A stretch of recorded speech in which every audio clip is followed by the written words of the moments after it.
Orsières, 4-5-6 juin 2021. Non, 2-3-4 juin 2023. Des petits pas pour l'homme, un grand pas pour l'histoire du village. Daniel, merci d'avoir accepté de répondre à quelques petites questions concernant les centenaires des deux fanfares d'Orsières. Un jour, tu as posé pour un magazine habillé en kilt écossais avec un corps des Alpes sur l'épaule. Alors, tu es plutôt cornemuse ou corps des Alpes?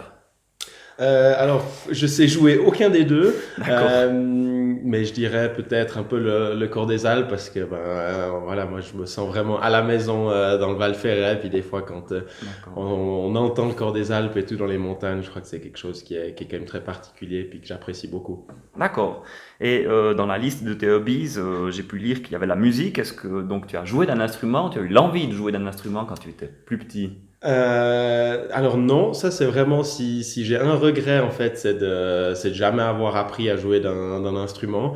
J'aimerais bien, mais vraiment j'adore écouter de la musique. En fait, en général, chez moi il y a de la musique qui tourne 24 heures sur 24, Ok. et puis vraiment c'est un peu le regret que j'ai, c'est de ne pas savoir jouer d'un instrument. J'ai aussi lu dans une interview musicale en 2017 que tu déclarais que tu serais un saxophone si tu as un instrument. Est-ce que c'est toujours le cas? Et si oui, pourquoi? Oui, je crois que j'aime beaucoup justement le son du saxophone comme c'est.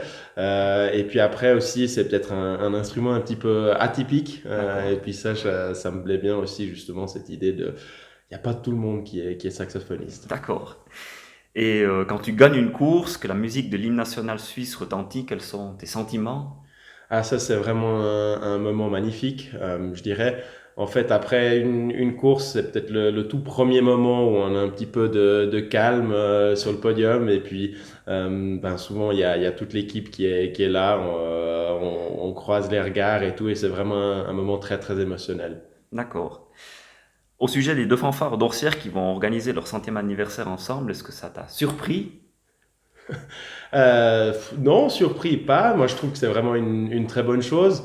Euh, je suis pas sûr que le village d'Orsières ait besoin de deux fêtes des 100 ans des fanfares. On n'est pas non plus une immense ville, donc je pense vraiment ça va être une très belle fête pour tout le monde, justement, d'avoir tout le monde qui se réunit. Je trouve que c'est vraiment une très belle initiative d'avoir fait ça ensemble.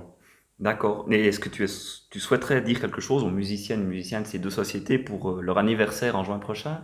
Bon anniversaire, tout d'abord, et puis après surtout de profiter. Je pense que c'est assez fou de penser justement que ces deux fanfares, elles vont fêter leur centenaire, et puis vraiment ça va arriver une fois dans une génération, je dirais, de fêter un centenaire comme ça. Donc vraiment profiter de ce moment et essayer de s'en rappeler pour toujours. Merci beaucoup, Daniel.